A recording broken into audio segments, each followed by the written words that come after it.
Les extraterrestres. Nous sommes tous fascinés par l'idée qu'une vie extraterrestre existe parmi nous. On pourrait penser que s'ils vivent parmi nous, ils garderaient le secret, n'est-ce pas? Pourtant, certains d'entre nous affirment qu'ils ne sont pas originaires de cette planète, ou du moins qu'ils ont rencontré de près des créatures non terrestres. D'un garçon qui aurait vécu sur Mars dans une vie antérieure à un homme venu d'un autre univers, voici 6 personnes effrayantes qui prétendent venir de l'espace. Marshall Applewhite. Nous commençons notre vidéo avec Marshall Applewhite, mieux connu sous le nom de Do. Do était en fait professeur de musique dans une université ordinaire. Cependant, en raison d'une relation avec une étudiante, il a d'abord été renvoyé de l'école, puis a divorcé de sa femme et a commencé à avoir des problèmes mentaux. Après avoir passé 2 ans dans un hôpital psychiatrique, Do a épousé une infirmière qui partageait ses convictions et a fondé avec elle la secte Heaven's Gate. Affirmant qu'il était Jésus-Christ revenu sur Terre, Marshall demandait à ses adeptes de tout quitter, y compris leur famille, et de se préparer à un voyage surhumain. Marshall a également affirmé qu'il avait fondé Heaven's Gate parce qu'il avait reçu des informations de la part d'extraterrestres et qu'on lui avait dit de les partager avec les humains. Les membres de la secte se présentent comme les descendants des extraterrestres de la mission qui sont venus pour la première fois sur Terre il y a 2000 ans.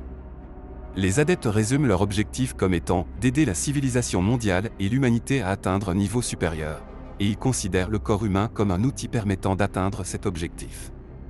À cette fin, 39 disciples se sont suicidés en masse dans une villa près de San Diego, aux États-Unis, qui servait de centre à la secte. La raison en était qu'ils croyaient être dépouillés de leur déguisement terrestre et transportés vers un plan d'existence supérieur par des extraterrestres à bord d'un vaisseau spatial. 2. L'homme mystère, c'est l'un des individus les plus effrayants qui prétend venir de l'espace. Des extraterrestres auraient été vus et rencontrés à de nombreuses reprises au cours de l'histoire de l'humanité, mais aucun n'a jamais été confirmé de manière définitive. Nous ne pouvons pas être certains que des extraterrestres marchent vraiment parmi nous.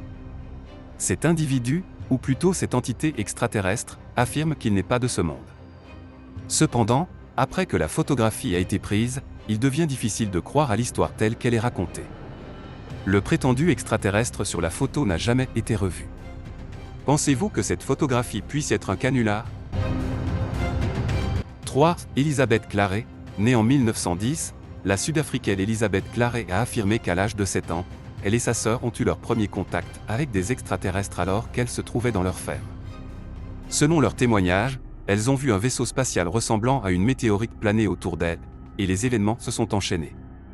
Elizabeth a étudié la météorologie à l'université de Cambridge et s'est familiarisée avec le fonctionnement des véhicules aériens légers. Les livres que Claret a lus lui ont fait prendre conscience de quelque chose de profond. Après avoir lu ces livres, elle s'est rendue compte qu'elle aussi recevait des messages télépathiques d'un extraterrestre amical nommé Akon depuis son enfance. En 1956, Claret convainc Akon d'atterrir sur Terre. Tous deux se rendent ensuite sur la planète d'Akon, Meton. Elizabeth et Akon, qui y sont tombés amoureux, ont eu un fils qu'ils ont appelé Eli. Au bout de 4 mois, Elizabeth est retournée sur Terre, mais l'enfant est resté sur la planète Meton pour y être éduqué. 23 ans après l'incident, Claret a publié un livre intitulé Beyond the Light Barrier, au-delà de la barrière lumineuse, dans lequel elle décrit ses aventures spatiales. Croyez-vous que les histoires de Claret sur les extraterrestres puissent être vraies? 4. L'enfant de Mars, né dans la ville de Volsky dans la région de Volgograd en Russie le 11 janvier 1996, la naissance de Boris est aussi intéressante que les explications qu'il donnera des années plus tard. La mère n'a ressenti aucune douleur lors de la naissance de Boris, et le mystérieux bébé n'a pas pleuré une seule fois. Plus intéressant encore, cet enfant mystérieux n'a jamais été malade de toute sa vie. À l'âge de 8 mois, Boris a commencé à parler, et à l'âge de 3 ans, il a commencé à expliquer à ses parents comment l'univers s'est formé. Boris a surpris ses parents pour la première fois en nommant le système solaire et les planètes une à une. Lorsqu'il entre à l'école maternelle, ses enseignants se rendent compte qu'il a une mémoire étonnamment bonne, ainsi que de très bonnes compétences en écriture et en langues étrangères. À l'âge de 8 ans, Boriska a affirmé qu'il venait de Mars et qu'il mesurait 7 mètres sur cette planète. Boris a également expliqué qu'il avait été envoyé de Mars sur Terre pour sauver le monde. Plus tard, il a déclaré qu'une grande catastrophe attendait le monde, et avec cette déclaration, il a réussi à attirer l'attention du monde entier. Après les déclarations de Boris, des médecins ont examiné son état de santé et ont conclu qu'il était doté d'une intelligence très particulière. Pendant ce temps, Boris continuait à faire des déclarations surprenantes sur l'espace. Il a affirmé qu'il avait 14 à 15 ans lorsqu'il vivait sur Mars, que les Martiens se battaient constamment et que lui et son ami devaient participer à des raids aériens. Il a déclaré que les Martiens pouvaient voyager dans le temps, qu'ils utilisaient des vaisseaux spatiaux ronds et qu'ils surveillaient même la vie sur Terre à l'aide de vaisseaux triangulaires. Il a également ajouté que les vaisseaux spatiaux martiens sont très complexes, en couches, et qu'ils peuvent voler à travers l'univers. Boris ne s'est pas contenté de faire des déclarations sur Mars. Les déclarations de Boris sur le monde sont également très frappantes. Il a déclaré que le monde traversait des temps difficiles, gouverné par des dirigeants assoiffés de pouvoir et des dictateurs à l'affût d'une occasion d'appuyer sur la gâchette. C'est pourquoi il a affirmé que la fin du monde était proche. Mais malgré tout, selon Boris, il est encore temps pour les hommes de sauver le monde. Il est resté silencieux pendant longtemps. Si certains croient à l'histoire de Boris, d'autres pensent que ce qu'il raconte n'est qu'une histoire. Personne ne sait encore quelle est la part de vérité dans les affirmations de ce garçon, qui effraie et surprend à la fois de nombreuses personnes vivant dans le monde avec tout ce qu'il dit. 5. Betty et Barney Hill, c'est l'heure d'un cas d'enlèvement qui vous fera dire « pas possible ». L'incident de 1961 constitue la preuve la plus convaincante de l'existence des ovnis. Barney et Betty Hill sont le premier et le seul couple à avoir été enlevé par des extraterrestres. Le couple américain revenait de vacances avec son chien lorsqu'il a aperçu un objet émettant des lumières rouges dans le New Hampshire. Barney est sorti de la voiture pour mieux voir l'objet avec ses jumelles, et dès qu'il a regardé, il a affirmé avoir vu un vaisseau spatial avec 10 extraterrestres à l'intérieur. Horrifié par ce qu'il a vu, Barney tente de s'enfuir, mais le vaisseau spatial émet un bruit et les 2 heures qui suivent deviennent un mystère. Au bout de 2 heures, le couple est rentré chez lui et s'est retrouvé inconscient, avec un comportement étrange. Par la suite, le couple s'est retrouvé à plusieurs reprises en train de prendre des bains involontaires, incapable de se rappeler comment il était arrivé chez lui ou ce qui s'était passé au cours des 2 heures précédentes. Le couple a rapidement signalé l'incident à ses amis de l'armée américaine et une enquête a été ouverte. Pourtant, le couple continue de rencontrer de petites créatures grises. Souffrant du même cauchemar chaque nuit pendant environ 2 ans et demi, le couple finit par se tourner vers l'hypnose.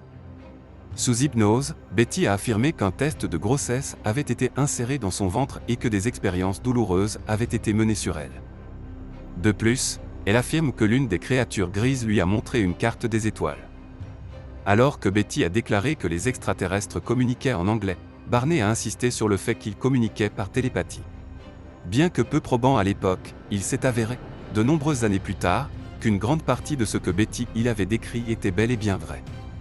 Par conséquent, cet incident d'OVNI impliquant Betty et Barney Hill reste un mystère, laissant ouverte la question de savoir s'il s'agit d'une fiction ou d'une réalité. Qu'en pensez-vous, fiction ou réalité ? 6. Vinio, dans la suite de notre vidéo, nous rencontrons un individu singulier qui prétend n'être ni homme ni femme, mais plutôt un extraterrestre. Vinio, un jeune homme de 22 ans résidant à Los Angeles, aspire à devenir un extraterrestre sans sexe. Pour y parvenir, il a subi 110 interventions esthétiques, dépensant au total $160 000. Vinio, qui cherche à se donner une apparence d'extraterrestre avec de grandes lentilles sombres et des cheveux de différentes couleurs, travaille également comme mannequin. Bien qu'il admette que son apparence actuelle rappelle quelque peu celle d'un martien, il s'identifie fièrement comme un extraterrestre, dont c'est la devise. Il considère ses grandes lentilles noires comme l'accessoire qui le définit, exprimant son sens de la beauté malgré les comparaisons avec l'imagerie démoniaque faite par certains. Vinny déclare également « Mon objectif n'est pas de me transformer en femme, je cherche à avoir une apparence totalement dépourvue de sexe. Je peux vivre sans organes sexuels, alors pourquoi devrais-je avoir un pénis ou un vagin ?» Alors que nous terminons notre vidéo sur 6 personnes qui revendiquent des origines extraterrestres, que pensez-vous de ces individus singuliers et de leurs récits venus de l'espace ? Leurs affirmations sont-elles fondées ? N'hésitez pas à nous faire part de vos réflexions et de vos opinions dans la section des commentaires.